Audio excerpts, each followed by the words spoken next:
आप देख रहे हैं समाचार कक्ष। मैं हूं मुफीद जिलानी, आपका स्वागत करता हूं। आज हम बात करेंगे महिला आरक्षण बिल की।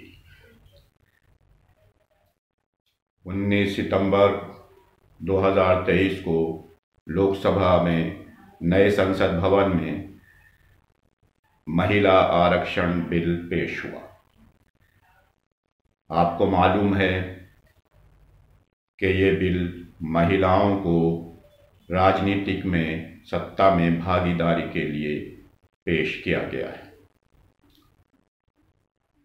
आगे बढ़ने से पहले मैं आपसे गुजारिश करूंगा कि आप हमारे इस चैनल को ज़्यादा से ज़्यादा सब्सक्राइब करें, बेल आइकॉन दबाना ना भूलें, हमें फॉलो करें, ज्वाइन करें, इस वीडियो को ज़्यादा से ज़्यादा लाइक करें, शेयर करें। महिला आरक्षण बिल की एक लंबी तारीख है, लंबा इतिहास है। पहली बार ये देवगौड़ा सरकार के समय 1996 में बॉम्बे की जनता दल की एक सांसद थी, प्रमिला दंडवते, समाजवादी सांसद थी। वो प्राइवेट मेंबर बिल के तौर पर इस बिल को लेकर आई थी और तब से अब तक न जाने कब से न जाने कितनी बार ये इस पर विचार हुआ, पार्लियामेंट में आया और 2008 में मनमोहन सिंह की सरकार में इसको राज्यसभा में पेश किया गया और इसको उसके बाद में चर्चा के बाद में स्टैंडिंग कमेटी में भेजा गया और स्टैंडिंग कमेटी भेजने के बाद में इसे 2010 में कांग्रेस की मनमोहन सरकार में इसको मंजूरी मिली।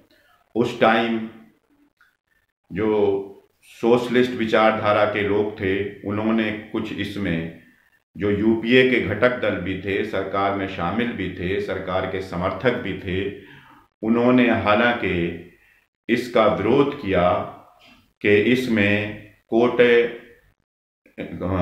कोटे में कोटा यानी पिछड़े वर्ग की महिलाओं को अलग से कोटे की व्यवस्था की जाए और इसलिए ये लोकसभा में पारित नहीं हो पाया,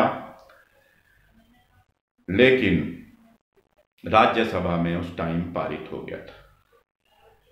हालांकि इसकी विचारधारा के महिलाओं को बराबरी का हक मिले, जेंडर जस्टिस हो, ये संविधान में भी शामिल है और नूरुल हसन जो एक मेंबर पार्लियामेंट थे मुसलमान, सबसे पहले आरक्षण देने की बात महिलाओं को नूरुल हसन की कमेटी ने की थी और ये 1976 की बात है। 1976 में जो नूरुल हसन की कमेटी थी, उन्होंने ये विचार रखा था और तब से ये विचार बढ़ते बढ़ते 1996 में प्राइवेट मेंबर बिल के तौर पर लोकसभा में आया और 2010 में राज्यसभा में पारित हुआ। लेकिन लोकसभा में पारित न होने की वजह से, सरकार के पास बहुमत न होने की वजह से ये अटका रहा और अब ये नए सिरे से नए संसद भवन में लोकसभा में पेश हुआ है और इस पर आज विचार होगा, कल राज्यसभा में विचार होगा, अब इसको पारित किया जाएगा या स्टैंडिंग कमेटी को भेजा जाएगा, क्योंकि ये वो पुराना बिल नहीं है।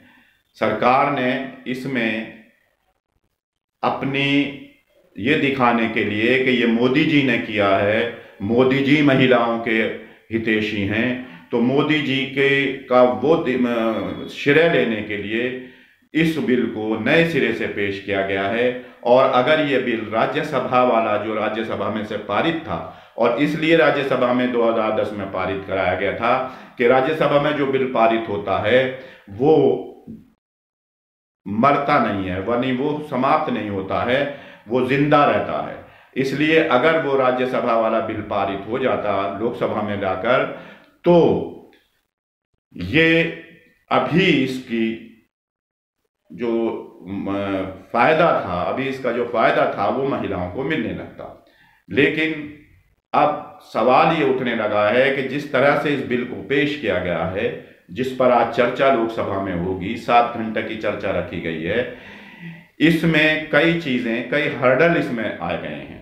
इस पे बराबर सवाल उठ रहे हैं। इस पे कहा जा रहा है कि ये एक तरह से महिलाओं को वोट हासिल करने के लिए झुंझुना थमा दिया है, या एक और जुमला दे दिया है। जैसा कि इसमें कहा गया है कि ये पहले जनगणना होगी, यानी जनगणना जो 2021 में होनी थी वो अभी तक नहीं हुई है। पहले वो जनगणना होगी, जनगणना के बाद में फिर परिसीमन का कार्य होगा, और परिसीमन के बाद में तब सीटों का अलॉटमेंट होगा कि कौन सी सीट महिला के लिए आरक्षित की जाती है।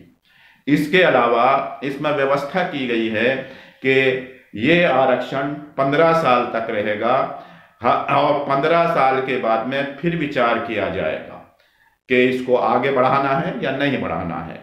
यानी एक तो सबसे पहली बात यह है कि 2026 तक परिसीमन नहीं होगा। परिसीमन का जो आयोग है, वो परिसीमन आयोग 2026 के बाद में परिसीमन का कार्य करेगा। वो परिसीमन में कितना समय लगता है, उससे पहले जनगणना में कितना समय लगता है, और फिर परिसीमन होने के बाद में क्या 2029 तक भी ये अमल में आ पाएगा ना आ पाएगा, इस पर भी अभी कोई संशय बरकरार है, और इस पर भी अभी कोई क्लियर कट मामला नहीं है।